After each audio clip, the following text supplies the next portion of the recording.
భయానకమైనటువంటి వార్త ఇది పూర్తిగా అధికారికంగా WHO ధృవీకరించకపోయినప్పటికీ చైనాలో ఇప్పుడు మరొక కొత్త వైరస్ వచ్చింది. ఇది చాలా సీరియస్ అంశంగానే మనం చూడాలేమో అనిపిస్తుంది. బట్ ఇంకా కోవిడ్ టైంలో కూడా ఇట్లాగే మనం మాట్లాడుకున్నాం. ఈ వైరస్ పేరు HMPV అంటున్నారు. ఇన్ఫ్లుయెన్జా A అని చెప్పేసి HMPV హ్యూమన్ మెటాన్యూమో వైరస్ అని చెప్తున్నారు. ఈరోజు చైనాలో ఉన్న చాలా హాస్పిటల్స్ విపరీతంగా ఈ ఇన్ఫ్లుయెన్జాతో బాధపడుతున్నటువంటి రోగులతో నిండిపోతున్నాయి అనేది ఒక వార్త. సో దీన్ని WHO వరల్డ్ హెల్త్ ఆర్గనైజేషన్ ఇప్పటికీ ధృవీకరించలేదు. చైనా హెల్త్ అథారిటీస్ కూడా వాళ్ళెవరు కూడా పెద్దగా దీన్ని అధికారికంగా బయటకు రానివ్వకుండా చేస్తున్నారేమో అనిపిస్తోంది. సో దీని గురించి ఒకసారి చెప్తారు. యాక్చువల్లీ దీని గురించి రిపోర్ట్ అవుతున్న అంశాలు ఏంటి, దీన్ని ఎంత సీరియస్గా తీసుకోవాల్సిన అంశమా లేకపోతే ఏంటి చెప్తారా సార్? ఫస్ట్ భారత ప్రభుత్వం నుంచి వచ్చినటువంటి అఫీషియల్ స్టేట్మెంట్ మనం తీసుకుందాం. దీని వల్ల ఈ యొక్క ప్రభావం వల్ల మనం భయపడవలసిన అవసరం లేదు, కానీ మేము దాన్ని వాచ్ చేస్తున్నాము, మానిటర్ చేస్తున్నాము, భయపడకండి, భయాందోళనకు గురి అవ్వకండి అని వాళ్ళు స్టేట్మెంట్ ఇచ్చారు. రెండవది మనకు తెలుస్తున్నది ఏంటంటే ఈ యొక్క వైరస్ ఏదైతే ఇప్పుడు చైనాలో విస్తృతంగా వస్తుందో ఇది కొత్త వైరస్ ఏం కాదు. 60 ఏళ్ల నుంచి దీని గురించి అందరికీ తెలుసు. 60 ఏళ్ల క్రితం నుంచి దీన్ని ఐడెంటిఫై చేయబడింది, దానికి ట్రీట్మెంట్స్ అవన్నీ ఉన్నాయి. ఇవి ఎస్పెషలీ పిల్లలు అంటే మధ్య వయస్సులో ఉన్నటువంటి అంటే మన టీనేజర్స్ కావచ్చు, 20-30 ఇయర్స్ ఉన్నటువంటి వాళ్ళు కావచ్చు, వీళ్ళకి ఎక్కువ అఫెక్ట్ అవుతుంది. అలాగే ఇమ్యూనిటీ తక్కువ ఉన్నటువంటి పెద్దల్లో అఫెక్ట్ అవుతుంది. ఇది కూడా ఏంటంటే ఒక విధమైనటువంటి ఫ్లూ, ఊపిరాడకపోవడము, శ్వాసలతో ప్రాబ్లం రావడం, ఇటువంటివి. మన కరోనా లాగానే ఇది కూడా తుమ్మితే తగ్గితే ఆ డ్రాప్లెట్స్ తోటి స్ప్రెడ్ అయ్యేటువంటి ప్రమాదం ఉంది.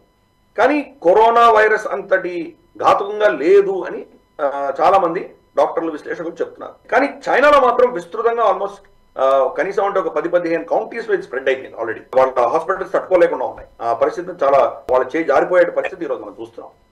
గతంలో కూడా చైనాను WHO ఈ రెండు కూడాను మనకు కరోనా వచ్చినప్పుడు ఫస్ట్ కేసు వాళ్ళకి డిసెంబర్లో వాళ్ళకి తెలిస్తే వాళ్ళు ఫిబ్రవరిలో చెప్పారు ఇది చాలా డేంజరస్ అని. చెప్పిన ఒక 2-3 వారాల్లో మనం సెల్ఫ్ కర్ఫ్యూ వేసుకున్నాం మన మీద. బట్ అంతవరకు వీళ్ళిద్దరు కూడా దాచిపెట్టారు. ఇప్పుడు అదే జరుగుతుంది. WHO దీని గురించి ఏం మాట్లాడట్లేదు. WHO ఇన్ఫాక్ట్ అప్పుడు కరోనా వైరస్ ఇన్ఫాక్ట్ మీరు అంటే గుర్తొచ్చింది. ఇన్ఫాక్ట్ అప్పుడు డిసెంబర్, జనవరి ఆ టైంలో చూడాలి చైనాకు సంబంధించి మన దగ్గర ఉన్న మీడియా ఛానల్స్, పేపర్లు వీటన్నిటిలో ఏంటంటే రాత్రికి రాత్రి హాస్పిటల్స్ నిర్మించింది చైనా, అసలు ఎంత గొప్పగా ఉందని చెప్పి ఇంకా పాజిటివ్ స్టోరీస్ రాశారు చాలా మంది. ఇప్పుడు మనం గుర్తు చేసుకోవాలనిపించింది అంతే.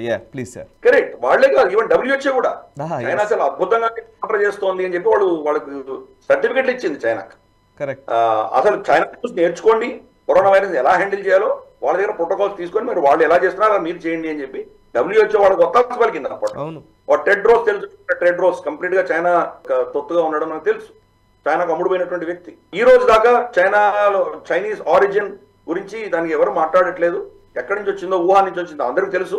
కానీ అది ల్యాబ్ లో నుంచి వచ్చిందా లేదా బయట నుంచి ఓపెన్ వాళ్ళ మార్కెట్ లో నుంచి వచ్చిందా లేదా ఇది కృత్రిమంగా వచ్చిందా అని ఈ రోజు దాకా WHO నిర్ధారించలేకపోయింది. ఎందుకు? బికాస్ వాళ్ళు చైనా కొత్త పంపుతున్నారు కాబట్టి.